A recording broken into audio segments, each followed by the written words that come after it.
அனைவருக்கும் வணக்கம். மெய்ப்பொருள் வலைவலிக்கு உங்களை அன்புடன் வரவேற்கிறேன். சில சூழ்நிலைகள் காரணமாக நம்மளால் தொடர்ச்சியாக காணொலியை பதிவிட முடியலை.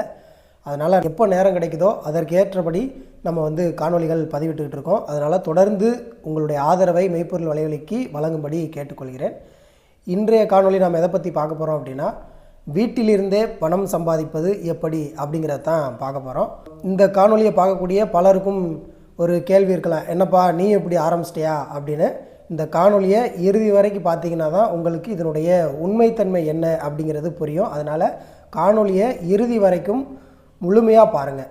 சமீபத்தில் ஆங்கிலத்தில் சொல்லணும்னா ட்ரெண்டிங்கில் இருக்கக்கூடிய ஒரு 2-3 விதமான பணம் சம்பாதிக்கக்கூடிய வழிமுறைகள் என்ன அப்படிங்கிறத பார்த்துட்டு இறுதியாக நேர்மையான வழி என்ன இருக்குது அப்படிங்கிறத சொல்கிறேன்.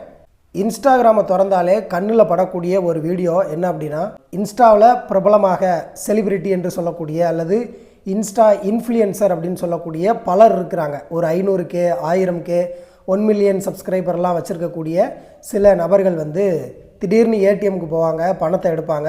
நான் இந்த பணத்தெல்லாம் எப்படி சம்பாதிச்சேன்னு தெரியுமா அப்படின்னு சொல்லிட்டு ஒரு கேமை பற்றி சொல்லுவாங்க. அதே போல் நான் ஒரு ஐஃபோன் வாங்கியிருக்கேன், நான் ஒரு கார் வாங்கியிருக்கேன், நான் நகை வாங்கியிருக்கேன் அப்படின்னு பலர் இதை ப்ரொமோட் செய்கிறத நம்மளால் பார்க்க முடிஞ்சது. அப்படி அவங்க ப்ரொமோட் செய்யக்கூடியது தான் ராஜா கேம்ஸ் அப்படின்னு ஒரு கேம் ஆப்பு.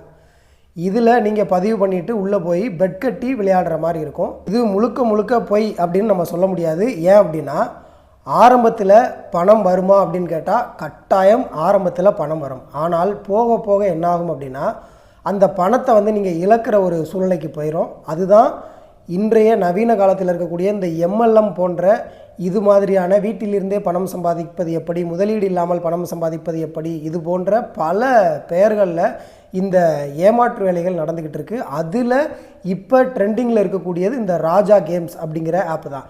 இதை ஏன் இந்த தன்னை ஒரு பெரிய பிரபலமாக நினச்சிக்கிட்டு நம்மகிட்ட 1 மில்லியன் சப்ஸ்கிரைபர் இருக்கிறாங்க அப்படின்னு சொல்லக்கூடிய இந்த இன்ஸ்டா இன்ஃப்ளூயன்சர்களுக்கு நான் சொல்லக்கூடியது என்னென்னா, உங்களை பலர் பின்தொடர்றாங்க அப்படின்னா உங்களுடைய செயல்பாடுகள், உங்களுடைய காணொலிகள் பிடிச்சு அவங்க பண்ணுறதில்ல. அது ஒரு சிலருக்கு தான் அந்த காணொலிகளை பிடிச்சு நிறைய பேர் உங்களை பின்தொடர்றாங்க. ஆனால் அவங்களுக்கு ஒரு பொழுதுபோக்கு தேவைப்படுது. அதுக்கு இன்ஸ்டாக்கு வரும்போது உங்களுடைய ஏதோ வீடியோக்களை பார்க்குறாங்க, அது அவங்களுக்கு பொழுதுபோக்காக இருக்குது அப்படிங்கிறதுனால அதை பார்க்குறாங்க, பின்தொடர்றாங்க. ஆனால் அதை பயன்படுத்திக்கிட்டு நீங்கள் தேவையில்லாமல் இந்த கேமை ப்ரமோட் பண்ணுறதை முதல்ல நிறுத்துங்க. நீங்கள் கேட்கலாம், நாங்கள் சொல்கிறோம்ல, நாங்கள் வீடியோவில் கடைசியாக நாங்கள் என்ன சொல்கிறோம், நாங்கள் சொல்கிறோம் அப்படிங்கிறதுக்காக நீங்கள் இந்த கேமை விளையாட வேண்டாம். உங்களுடைய ரிஸ்க்கு தான், நிதி அபாயம் ஏற்படும், அதனால் நீங்கள் கவனமாக விளையாடுங்க அப்படின்றத நீங்கள் சொல்கிறீங்க. உதாரணத்துக்கு இப்போ 1 மில்லியன் சப்ஸ்கிரைபர் இருக்கிறாங்க அப்படின்னா குறைந்தது ஒரு 1000 பேராவது அந்த கேமை டவுன்லோட் பண்ணி சரி எப்படி தான் இருக்குன்னு பார்ப்போமே அப்படின்னு விளையாட ஆரம்பித்தாங்க அப்படின்னா அந்த 1000 பேர் இழக்கக்கூடிய பணம் உங்களால் தான் அப்படிங்கிறத நீங்கள் மனசில் வச்சுக்கிறணும். ஏன்னா நீங்கள் சொல்லி தான் அவங்க அதை செய்கிறாங்க. உங்களுக்கு பணம் தேவை இருக்குது அப்படின்னா நீங்கள் வீடியோ போடுறது மூலமாக நிறையா சம்பாதிக்கிறீங்க. உங்கள் வீடியோ பார்த்துட்டு நீங்கள் கொடுக்கக்கூடிய இந்த ப்ரமோஷன்ஸ் மூலமாக அவங்க பணத்தை இழக்கக்கூடாது அப்படிங்கிறதால நீங்கள் தான் உறுதியாக இருக்கணும். அதனால் இந்த இன்ஸ்டா இன்ஃப்ளூயன்சர், இன்ஸ்டா செலிபிரிட்டி அப்படின்னு சொல்லக்கூடிய பலர் இருக்கிறாங்க. நம்ம பேரை குறிப்பிட விரும்பலை, பலர் இருக்கிறாங்க. அவங்க எல்லாருமே கட்டாயம் இதை பின்பற்றணும். அதே போல் இவங்களை பின்பற்றக்கூடிய இது எல்லாருமே அவங்க என்ன சொல்கிறாங்களோ அதை அப்படியே நீங்கள் நம்பக்கூடாது. மெய்ப்பொருள் அப்படின்னா என்னென்னா, ஒரு உண்மைத்தன்மை என்ன அப்படிங்கிறத நீங்கள் ஆராய்ந்து அது செய்யலாமா வேண்டாமா அப்படின்னு ஒரு முறைக்கு பல முறை யோசித்து தான் அதை செய்யணும். இது ஒரு வகையான வழி. சமீபத்தில் மிகப்பெரிய ட்ரெண்டிங்கில் இருந்தது என்னென்னா மை V3 ஆட்ஸு. இதை பற்றி நம்மளுடைய வலைவலியில் ஏற்கனவே 2 காணொலிகள் நம்ம பதிவிட்டிருக்கோம். இது எல்லாமே முழுக்க ஃபேக்கா அப்படின்னா, ஆரம்பத்தில் பணம் வர்றது உண்மைதான். மை V3 ஆட்ஸாக இருந்தாலும் சரி, இல்லை இந்த ராஜா கேம்ஸாக இருந்தாலும் சரி, ஆரம்பத்தில் பணம் கொடுப்பாங்க.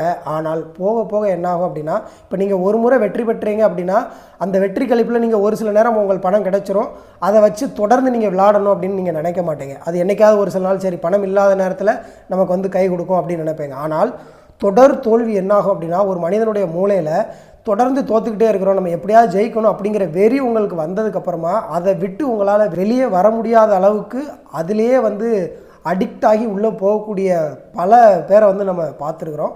தயவு செய்து இது போன்ற விளம்பரங்களை, வீண் விளம்பரங்களை நம்பி உங்களுடைய பணத்தை இழக்காதீங்க. இப்போ பணத்தை இழக்கிறது பிரச்சனை கிடையாது. நிறைய பேர் இந்த ஆன்லைன் ரம்மி சர்க்கிள் விளையாண்டு பணத்தை இழந்து தற்கொலை பண்ணவங்க எத்தனையோ பேரெல்லாம் நம்ம செய்திகளில் பார்க்குறோம். அதனால் இப்போதைய பொருளாதார சூழலில் பணம் என்பது மிக மிக அவசியம். அதில் மாற்று கருத்தே இல்லை. நம்ம 10,000 12,000 15,000 என்று வாங்கக்கூடிய சம்பளத்தில் நம்முடைய தேவைகள் அதிகமாக இருக்குது. அந்த தேவையை பூர்த்தி பண்ண முடியலை. அப்போ வீட்டிலேருந்தே நம்ம பணம் சம்பாதிக்கிறதுக்கு என்னென்ன மாதிரியான வழிகள்லாம் இருக்குது அப்படின்னு நம்ம இணையத்தில் தேடும்போது நமக்கு இது போன்ற வழிகள்லாம் கிடைக்குது. அதை நம்ம தொடர்ந்து பின்பற்றும் போது இருக்கக்கூடிய பணத்தை நம்ம இழந்துட்டு கடைசி மன நிம்மதி இல்லாமல் ஒரு வாழ்க்கை தான் நம்ம வாழ வேண்டியது இருக்குது. அதனால் நம்ம மெய்ப்பொருள் வலைவலி பார்க்கக்கூடிய எல்லாத்துக்கும் நம்ம வைக்கக்கூடிய வேண்டுகோள் என்ன அப்படின்னா, இதுபோல் வீட்டிலிருந்தே பணம் சம்பாதிப்பது எப்படி, முதலீடே இல்லாமல் பணம் சம்பாதிப்பது எப்படி, இது போன்ற செயல்களை ஒருபோதும் நீங்கள் செய்யவே செய்யாதீங்க. அடுத்து என்ன அப்படின்னா, ஒரு 10,000 ரூபாய் இல்லை 15,000 ரூபாய் மொத்தமாக ஒரு அமௌண்ட்டை நீங்கள் செலுத்துகிற மாதிரி இருக்கும்.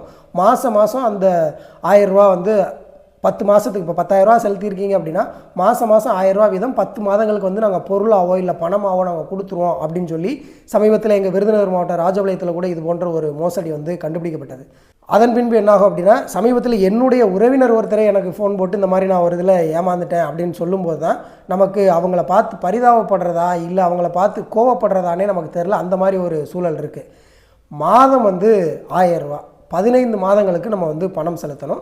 அப்போ 15 மாதம் முடிவில் நமக்கு 15,000 கிடைக்கும். இப்போ ஒவ்வொரு மாதமும் என்ன செய்வாங்கன்னா, குலுக்கல் முறையில் அதில் யாரெல்லாம் பணம் செலுத்தியிருக்காங்களோ அவங்கள தேர்வு பண்ணி அவங்களுக்கு ஏதாவது ஒரு பொருள், அந்த எவ்வளோ பணம் செலுத்தியிருக்காங்களோ அதுக்கு உண்டான மதிப்புக்கான பொருளை அவங்க கொடுக்குறதா சொன்னாங்க. அப்படி ஒரு பொருள் கொடுக்குறாங்க. அந்த பொருள் அந்த விலைக்கு உண்டானதாக இருக்கா அப்படின்னா இல்லை. இப்போ இவர் 15 மாதங்கள் செலுத்திட்டார். அந்த 15 மாதத்துலேயே அவருக்கு குலுக்கல் விழுகலை. அப்போ 15,000க்கு நாங்கள் ஒரு அதுக்குன்னு சில பொருட்கள், ஒரு 3 பொருட்கள், ஒரு கட்டிலோ இல்லை ஒரு டிவி அப்படின்னு ஏதோ ஒரு பொருளை சொல்கிறாங்க. இவர் அவருக்கு என்ன தேவையோ அதை சூஸ் பண்ணிடுறாரு. சூஸ் பண்ணிவிட்டு அதை அனுப்பிடுறோம் அப்படின்ட்டு அனுப்பிடுறாங்க. ஆனால் அது அளவில் ரொம்ப சின்னதாக இருக்குது. அது ஒரு கட்டில்னு கூட சொல்ல முடியாது, அந்த அளவுக்கு இருக்குது. ஆனால் அதனுடைய வேல்யூ மதிப்பு 7,000 அப்படின்னு அதனுடைய பில்லு கொடுத்துருக்காங்க. ஆனால் அதனுடைய உண்மையான மதிப்பு பார்த்தோம்னா வெறும் 3,000 ரூபா தான். 15,000 ரூபா கட்டினவருக்கு வெறும் 3,000 ரூபா தான் மிச்சம். 12,000 ரூபா அந்த நிறுவனத்துக்கு லாபம். இதுபோல் பல தொழில்கள் இருக்குது. வீட்டிலேருந்தே பணம் சம்பாதிப்பது எப்படி, இல்லைனா உங்களுடைய முதலீடை இரட்டிப்பாக்குவது எப்படி அப்படின்னு தயவு செய்து இது போன்ற எந்த ஒரு விளம்பரத்தையுமே யாருமே நம்ப வேண்டாம். ஏன்னா ஒரு மீனை பிடிக்கணும் அப்படின்னா அதற்கு நம்ம புழு வச்சு தான் மீனை பிடிக்கணும். மீன் என்ன செய்யும், நமக்கு புழு கிடைக்குது அப்படின்னு நினச்சி அந்த புழுவை போய் கடிக்கும். நமக்கு என்ன செய்யும், புழுவை கடித்த உடனே மீன் நமக்கு தேவை, அப்போ மீனை நம்ம பிடிச்சிருவோம். அந்த கான்செப்டில் தான் ஆரம்பத்தில் நீங்கள் இது போன்ற எல்லா தொழில்கள்லையுமே உங்களுக்கு ஒரு பணத்தை கொடுத்து ஒருத்தனை ஏமாற்றணும் அப்படின்னா அவன் ஆசையை தூண்டணும். அதுபோல் ஆசையை தூண்டுறதுக்காக இது மாதிரியான செயல்கள்லாம் செய்வாங்க. ஆரம்பத்தில் உங்களுக்கு பணம் வரக்கூடியது உண்மைதான். 2 மாதமோ 3 மாதமோ 6 மாதமோ பணம் கட்டாயம் வரும். ஆனால் இறுதியில் என்னாகும் அப்படின்னா நீங்கள் மொத்தத்தையும் இழக்கக்கூடிய ஒரு சூழலுக்கு வந்துடும். இதே போல் தான் லாட்ரி சீட்டு. நீங்கள் 50 ரூபாய்க்கு ஒரு லாட்ரி சீட் எடுக்கிறீங்க, என்னைக்காவது ஒரு நாள் நமக்கு விழுகும் அப்படின்னு 30 நாள் எடுக்கிறீங்க. அந்த 30 நாள் நீங்கள் 50 ரூபா நீங்கள் போட்டிங்க அப்படின்னா 1,500 ரூபா. அந்த 1,500 ரூபாயை நீங்கள் லாட்ரிக்கு கொடுக்காம நீங்கள் அதை சேமிச்சிங்க அப்படின்னா உங்களுக்கு அது பிற்காலத்தில் பயனுள்ளதாக இருக்கும். இப்போ எனக்கு தெரிஞ்சு பணம் சம்பாதிக்கிறதுக்கு எளிமையான வழி என்ன அப்படின்னா சேமிப்பு தான். நம்ம யாருமே இந்த சேமிப்பு அப்படிங்கிற ஒரு பழக்கத்தை நம்ம பின்பற்றுறதே கிடையாது. அதனால் நம்முடைய வருமானத்தினுடைய முதல் செலவே சேமிப்பாக இருந்தது அப்படின்னா நம்ம வெளியில் கடன் வாங்க வேண்டிய தேவையும் இல்லை. இதுபோல் பணம் சம்பாதிப்பது எப்படி அப்படின்னு இணையத்தில் தேடி பார்த்துட்டு அதற்கு நம்ம ஒரு முதலீடோ இல்லை நம்மகிட்ட இருக்கக்கூடிய பணத்தை இழக்கக்கூடிய ஒரு சூழலோ வராது. அதனால் இந்த சேமிப்பு அப்படிங்கிற பழக்கத்தை நம்ம குழந்தைகள்கிட்ட இருந்து கட்டாயம் இதை நம்ம செஞ்சால் மட்டும்தான் வருங்காலத்தில் அது நமக்கு மிக பயனுள்ளதாக இருக்கும். நம்ம உதாரணத்துக்கு நம்மளுடைய சம்பளம் எவ்வளவாக இருந்தாலும் சரி, 10,000 இருந்தாலும் சரி, 15,000 இருந்தாலும் சரி, குறைந்தபட்சம் ஒரு 20% நம்முடைய வருமானத்தில் சேமித்து வச்சோம் அப்படின்னா அது பிற்காலத்தில் நமக்கு கட்டாயம் பயனுள்ளதாக இருக்கும். அதே போல் அவசர தேவைக்குன்னு ஒரு 1,000 ரூபா மாதம் நம்ம சேமித்தோம் அப்படின்னா அதுவும் நமக்கு பிற்கால பயன்பாட்டுக்கு மிக உதவியாக இருக்கும். அதனால் இந்த காணொளி உங்களுக்கு மிக பயனுள்ளதாக இருக்கும் அப்படின்னு நினைக்கிறேன். தொடர்ந்து மெய்ப்பொருள் வலைவலிக்கு உங்களுடைய ஆதரவையும் இந்த காணொளியை அனைவருக்கும் பகிர்ந்து உதவும்படி கேட்டுக்கொள்கிறேன். ஏன் இந்த காணொலியை பகிர்ந்து உதவுங்க அப்படின்னு சொல்கிறோம் அப்படின்னா, பலருக்கு இதனுடைய வழிமுறைகள் தெரியாமல் இருக்கலாம், இல்லை பலர் இதனுடைய நம்பகத்தன்மை எப்படி இருக்குது அப்படின்னு தெரியாமல் கூட இருக்கலாம். அவங்களுக்கு மற்றவங்க சொல்லி கேட்க மாட்டாங்க. புதுசாக நம்ம யாராவது ஒருத்தங்க சொல்லும்போது சரி இது நல்லது தானே, நம்ம நல்லது தானே சொல்கிறாங்க அப்படின்னு கேட்குறதுக்கு ஒரு வாய்ப்பு இருக்குது. அதனால் கட்டாயம் இந்த காணொலியை அனைவருக்கும் பகிர்ந்து உதவும்படி கேட்டுக்கொள்கிறேன். நன்றி.